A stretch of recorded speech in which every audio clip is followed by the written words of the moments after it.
Alright, BBPN, there, as promised there, we're going to end up doing two quick little reviews here. Now, I figured today, because everyone, just wants to get on with life a little bit, plus you all need entertainment. Yep. Yeah, I know, I've seen it on the chats in there, especially in the Discord there. You've all missed having a bit of a divisional review. No one's done one for this season.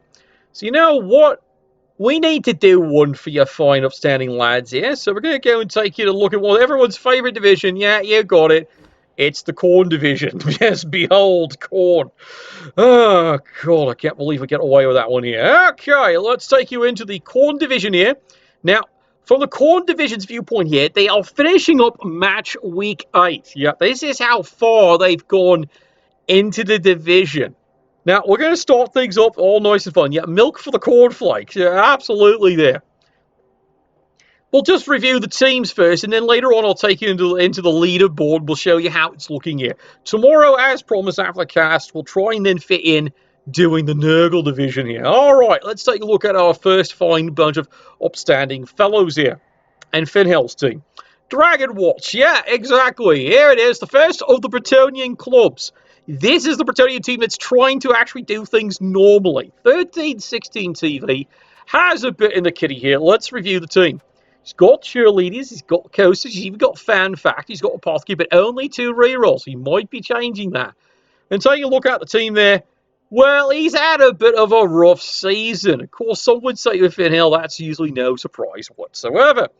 However, he's doing the thing, he's doing the business here. He's got the 4 reliable blitzers there. All of them are doing something. He's got the ball handler, he's got the leader, he's got the idiot, and of course he's got the strength increase there. As for the blockers, as you can see there, he's only got 2 of the gods. That shows you what his season's been like. Rumour has he's had to replace one of these during the season. And then the peons. He's got 1 who's actually useful. He has 1 job. Kick. The rest as expendable as ever. No surprises there. Absolutely no surprises there. All right, let's take a look at team number 2. And as you might be seeing in the broadcast there, oh my lord, was that ever a hell of a day there. Yep, it's BBPN strong style. One of your 2 dwarven crews this season. 1420 TV. He's got a bit in the kitty. And let's take a look at his team roster there. Well, it's not an outstanding team. I'll be the first to say that. It's absolutely not an outstanding team. Nothing breaks out on this team. 3 rerolls, bit of a fan factor, as the apothecary, standard 11 players, and a death roller. Now, money would actually say the death roller is just for fun and giggles. It really is. It usually is the sure sign that the dwarf coaches has no fucks given, and that's fine. It's not a dwarf team unless it has a dwarf. Like, look, any serious NAF dwarf coach would tell you maybe not. But you know what? Who cares? You know, he's having fun. Maybe that's all that matters for this season. And meanwhile, let's take a look here. Interesting choice there for his first skill, Stand Firm. But as we've seen, it's actually a pretty smart move, considering the coach's playstyle. It works well. As for the runners, he's managed to at least make them get block. That seems to be mandatory for any runner on a first skill. 1 was strip ball. His thinking is he's the free safety. It's not a bad idea. And then, of course, after that, the usual degeneration. God. We mentioned God. No surprises whatsoever. And now there's nothing even exciting there about the stadium whatsoever. Okay.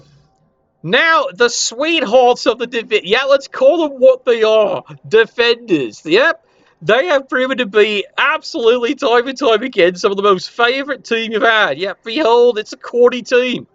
Oh, my God. Oh, well, everyone loves them. Everyone wants to be them. Yeah, and no one's believing anything here. 680 TV. This is how the team is built. 680. You've seen it already. The average team is giving them so much incentives. It's disgusting. Let's take a look at the team. Yeah, there's actually a skill on 1 of them. Yep, he's one of the 2 surviving dirty players. Yep, as we heard. Yep, how indeed. Yep, the other one suffered a violent, catastrophic death by death roller mechanic. He basically died after he took the death roller out of the game on a foul. Absolutely bloody amazing. Meanwhile, take a look at this crazy crew. You know, and there's this one. He's working his way up. Look at the injuries he's got. Not 1. He's got 2 nigglers. He's still on the field. +2. Now, reminder, this does stack. The exception, of course, is vampires. I'll explain it some other day on there. But yeah, this does stack. He's +2 on any injury. You break his armor. You know? Even Snortlings don't get hurt as much as this lad here. Yeah, here he is, still on the team. He's even got an MVP. He has shown up every day, faithful to his dear coach. Every bloody day he shows up. He's paying for it with blood, isn't he? But, it's the scary part. Look at this. 6 fucking wins, 2 draws. Yeah, when you get to the review, it's absolutely insane. You would think this team could actually work. Blood and cheese, lads. Blood, cheese, and turnips. All the way. He's found the secret. And the secret is pain. Lots and lots of pain. Alright, well, let's actually try and take a look at one of the other more normal ones here. Alright, the assholes, yep. He picked Kemring. Trust me, lad, I feel your pain. 1380, he's got plenty in the kitty. Let's take a look at the team here. 3 rerolls, 4 fan factor, nothing else here. And then you can see here's the skills he's built. He's finally started getting something here. He's got a guard, and a break tackle. That's fine. The break tackle makes sense. He's made him basically the one who cage dives. Everyone else, well, pretty standard. Meanwhile, as you can see here for the throwers, they're sure hands. This is what they start with. One's got block, he's got a new level up. Odds are he's probably going to take kickoff return. He's got one job. Get the ball. Remember, this is Kemry. AG2. Yeah, great. Just fucking great. Yeah, there'll be a rant about that some other day. And then here's the rest of them. He's got one with wrestle. It's actually a good choice. One with block. Well, I guess he stays on the field. And he's got one that's pretty banged up. But you know what? He still does his job. There's nothing exciting about this team. Nothing stands out. No surprises there. And I'll say it, and I'll say it again. Kemry is a really fucking team. I now appreciate how tough they are. All right, let's continue on here. Oh, good lord, here they are. Yep, the little ponies, the wood elves. Not as successful. 820 is the surviving TV. They have had a brutal season so far, but they keep coming back for more. Let's take a quick review of the team here. As you can see, they do have survivors. They've got 5 linemen still left. Oh, wait, there's 6. 1 War Dancer. Yep, game 1, War Dancer was outright killed. They've never quite gotten that back. No, you can see here, here's the problem. Nothing. They've earned no fan factor. They've got no rerolls. They've got nothing because every bit of money, what little they get, goes towards trying to replace dead players. And trusting in AG4, which we all know, say it with me, lads, never fails. Absolutely never fails. You should ask me about AG5. And there we go. Next one. Almost speaking of. Yes, typo. Ah, there we go. Vampires. 1380 TV there. And yeah, and you can see here. An interesting team. Yep, 5 rerolls. Yeah, vampires end up using a lot of rerolls. We'll see this time and time again. Has the Apothecary. We'll get to that. There's a team I need to bring up about that one there. So we will get to that here, Steiner. And, of course, the fan factor. Now, as you can see here, yep, there's an AG5. And he's suffered the same fate as one of the other AG5s. He is double-won several times with this player. Yep, it's happened. It's like a magnet for the bloody things. Now, you can see here, he's actually built up some interesting skills. Like, he's got the one useful throw. Now, this, I hate to say, is a bit of a mistake. Block and then dirty player. Look, from his dirty play, he's going to get ejected, and there goes a useful skill. I know the problem is you rolled a second skill. All right, I know that. You wish he had been a double or something, but the problem is you can probably tell he bought block first. But then the problem is second skill dirty player. Well, maybe it's a mistake, maybe it's staying power, maybe because it's versatility. All right, but it makes for an expensive little throw there, doesn't it? And then here's got another one. He's got pro. Well, of course, gouged eye, but he's got pro. Okay. I would stress the word why. Pro usually goes with them. There's probably plenty of other skills he could have taken. But he took pro. All right. Maybe it is a desperate option. Meanwhile, let's take a look here at the vampires. AG and a leader increase. Oh, well, that gives him even more rerolls. He's going in with 6 then. Strip bolt's not a bad choice. Block, absolutely mandatory, is your first choice. I have learnt that from playing in the NAF vampires. block is mandatory because the last thing you want to spend your rerolls is the fucking 1 in 9s. And trust me, that'll happen a lot there. And of course, dodge. Alright, it's a good choice. Because, well, let's take a look here. It's just so you're all reminded here. Agility is a normal skill for them there. Yeah, exactly. He should have bought Fend. Fend would have been a better choice. Maybe blocking Fend. It gives him survivability. Far more survivability. But he took Dirty Player. But taking a look, what's going on with the team here? Let's take a look at his record. How well is that working for you? Yeah, unfortunately. Well, if you've never played Vampires before, again, it's a learning curve. So, you know what? Maybe he's trying it there. Yeah, Fend is extremely underrated. All right, Tassie's Templars. Oh, God, this has been a funny team to watch occasionally, yeah? Yeah, and the good old-fashioned humans. Yeah, there's humans in here. Bunch of flicking monkeys. 1460. He's got money coming out his wazoo here. That sounds uncomfortable. 6 fan factor, 3 team rerolls there. Look at this crowd of team. They're doing great. Look at this catcher. Unbelievable. Not only an AG increase in there, he's a blodger. Sides. He's phenomenal. This is why he's doing so well. He is one man carrying the team. His back must be tired at this point here. Meanwhile, of course, he's got a blodging. That's a pretty good roll there. A blodging blitz. It does remarkable things. He really does. Gives you a little bit more flexibility. He's got the one for the takedown there, the mighty blow. And then after that, well, he's gotten about nothing else. But he's waiting on this one here. This is going to be a curious roll-up when he gets it. And, of course, he's got the thrower there. He was taking block. Good choice there. It's a very mobile game. I expect more things from him there. It's going to make life very interesting. And here we go. Rasputin. Oh, God, he's hated this team here. All right, yeah. Kislev, Slain Slon. 980 is what's left. Remember, this team has suffered so much this season.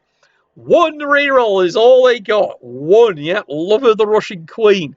3 fact, someone loves them. I would say that. Someone definitely loves him there. Look at this. He's had to keep so many cripples on his team. He can't afford to replace them. He really can't. He's been trying to get permanent players back here. And you can see here the skills he's actually ended up there. The bear should be doing better. It's got block. And yeah, the Paxton's just not doing enough. I'm sorry, he's just not doing enough. And then over here, he's got the one really good blitzer. Remember, though, the blitzes do not start with block. That is a big problem. He's got everything else on it. And then over there, he's got the one blodging catcher. This is why his team maybe could recover if there's enough of games left in the season. All right, it's your other Sunshine and Delights. Yeah, you got it. Mad Gobblers from Down Under. It's Team Emu representing once time, showing you just how crazy and insane he is in the stubby holder. A 1210 TV here. Let's take a look at the team roster. As you can see, quite the collection. 3 rerolls. Oh, they're cheering for him all right. And, of course, he's got an apothecary, which gets strange. Look at this. Both strong-arm trolls. It has worked phenomenally for this team. I'm serious. This has really worked for him there. He has come up with something. Instead of the usual guard, no, he's going with strong-arm. So there's always a goblin that can be delivered straight to your door. Literally. Meanwhile, that's the other skills. And then the Bombardier's got sidestep. No, I'm serious. He's got sidestep. I know what you're saying. It is one of the most useless skills for a map, but he's got nothing else to do with it. Because, let's face it here, the problem with the Bombardier on the basic Goblin team is he needs a double to be really useful. The double then becomes one of 2 skills. Either accurate, if you decide to use him as a direct fire, or he takes Hail Mary Pass, then he's basically a mortar. At least that's the theory anyway. Mostly works, unless he plays for a certain lad out in Everton, and it never fucking works. Meanwhile, Ball and Chain, yeah, it's a replacement. He's working his way up there. The Pogo has done phenomenal things for this team here. Here's the thing. I have to always remind people about this one here. The Pogo Stick you hire, A, does not have secret weapon, remember that, but also 2, does not have right stuff. Only the star has right stuff. You can only throw the star Pogo Stick, not the one you hire. People forget that occasionally. They took that away. Now, if they ever give it back to them, it'd be a great thing. Because, well, imagine Howard seeing that down the field. And then, meanwhile, let's review the rest of the Gorbs. Not that really anyone cares, except they could do some interesting things in his hands there. Now, he's had to replace some of these Gorbs repeatedly times over, but that's all right. It's how he's a volunteer. Yep, Gorb Kelly. Good, I'm glad to see that York is over there. And the Might of Veggie. Yeah, exactly. Yeah, he's got Sprint over here, movement increase. I imagine he does wonderful things in there. And, of course, Catch. Catch, there's 1 point for Catch. Here's who you hand the ball to, and then he's the goblin you throw. Because then you get a free reroll when you're handing the ball off to him before the troll tries to throw him.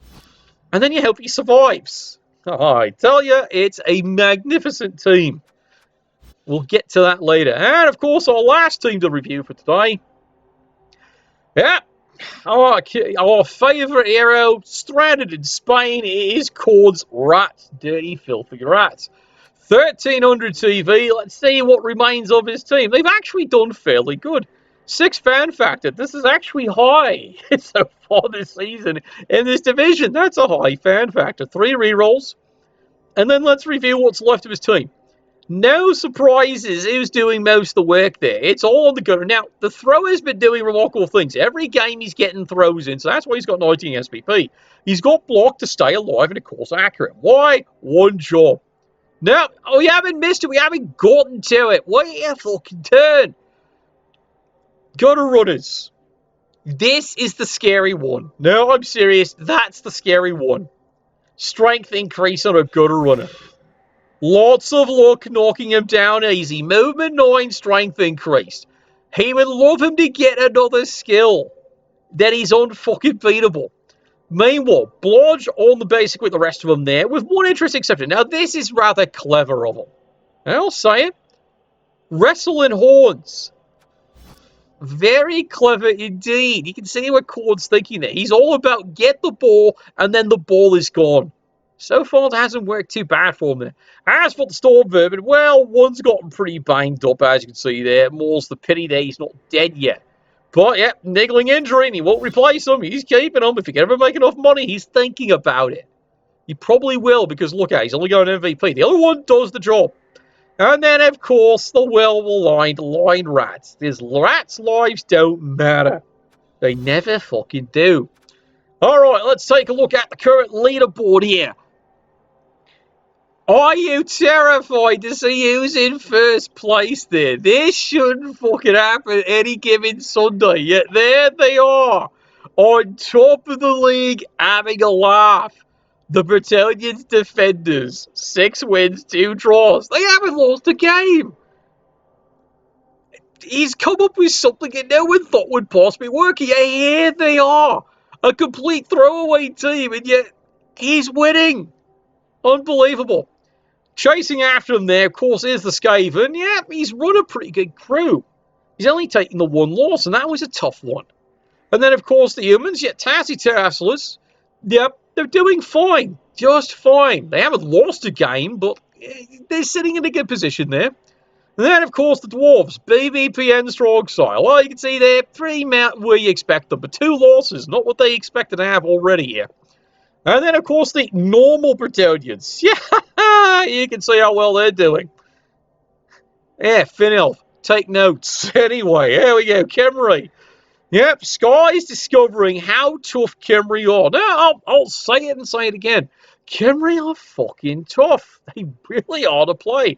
The fact he's got 2 wins and 4 draws and 2 losses is commendable. It's just he's in a really weird division, so that's why he's sitting in 6th right now. And then the Mad Goblins down under. Look, they've played some crazy games, but they've lost some crazy games. But their record, 2-3-2, potential. We will see. Remember, there's only in this first run before they shake things up.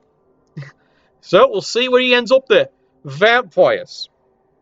You feel for him. And as Splinter has found out, vampires are an incredibly difficult team to play and manage. Because so many things can go wrong. Your own team is against you if you start bloodlusting wrong. And things can go terribly wrong. It's a learning curve, lad. If it doesn't work one season, you just move on to another team and just say vampires aren't your thing. Rah, rah, Rasputin, the Kislev. Well, they're not in last. You can say that much. And they did get a win.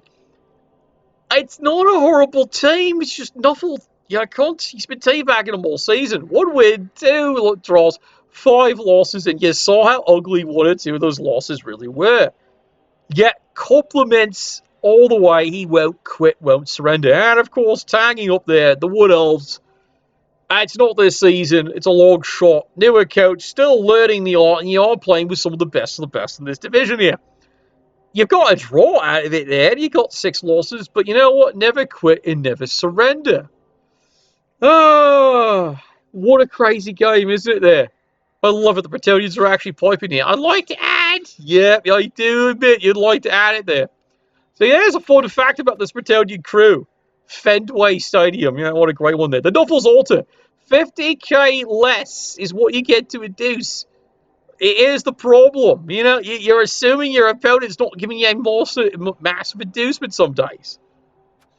But you know what? I don't think he cares. I don't think he absolutely cares. I think he's had an absolutely phenomenal run there, and he's having a great season. He might just win the entire division. Anyway, thank you all for tuning in for this one here. Tomorrow, we will bring you the fun and hysterical that is the Nurgle division. Because what a mess they are. Anyway, we'll see you all at the regular BBPN time. And Nuffle, continue to bless your dice.